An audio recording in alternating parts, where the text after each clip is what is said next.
On Wednesday, July 31st at about 6:45 a.m., residents of Bembe Street woke up to the shock of the lifeless body of Aribemchukwu, fondly called Chuchu, the daughter of Justice Rita Ofili, lying dead in front of her house in Bembe Street, Park View Estate, Ikoyi, Lagos.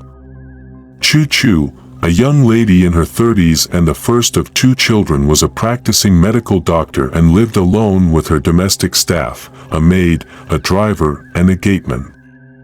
The three domestic staff, namely Peter Abigail, 21, Olatunji Oluwashigun, 35, and Amara Mammon, 45, were hired at the same time about a week prior to the ugly incident.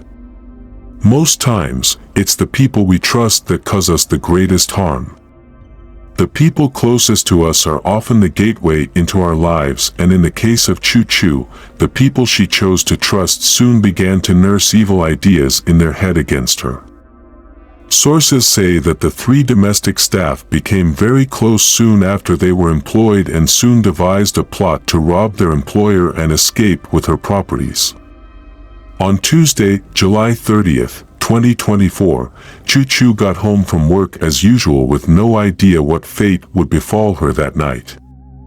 Her domestic staff, after devising their evil plot, decided it was that same night that they would strike. They went into Chuchu's room where she was resting after a hard day at work and attacked her. First, they tied her neck with a piece of cloth, however she began to struggle to get free. While she struggled to free herself, afraid that they may be caught, one of them gagged her mouth and stabbed her on the neck with a knife. Their motive was to leave her unconscious while they made away with the valuables in the house. However, Chuchu did not survive the attack. She soon bled out and died in her room. On realizing their employer was dead, Oluwashigun and Mammon dragged her body out of the apartment, under the cover of darkness, and dumped it in front of the house. Thereafter they cleaned the blood-stained floor. However, because the act was perpetuated at night, they missed some blood stains on the floor. Their plan had been to make the murder look like it happened at the spot where her lifeless body was found inert to take suspicion away from them, but the remnant of the blood stains on the floor would give them away. Thereafter, they concluded to escape by morning to avoid getting caught, but they first of all ransacked the deceased's room and collected what they wanted. By the time Chuchu's lifeless body was found, her family became very suspicious of the manner of her death. They were not fooled by the plan of the domestic staffs to pin the murder on outside elements. They quickly called upon the police, who immediately sprung into action. The three domestic staff were arrested with Chuchu's properties and valuables in their possession.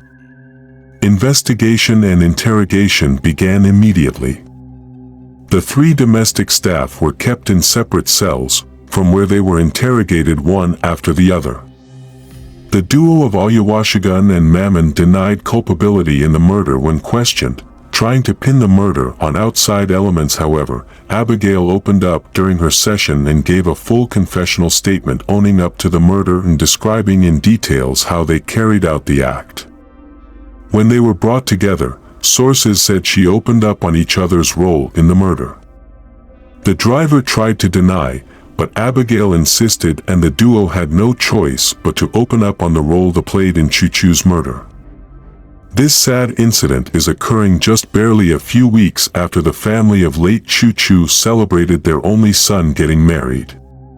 This is a tale of how greed and quest for easy riches led to the murder of a young, innocent, and promising woman.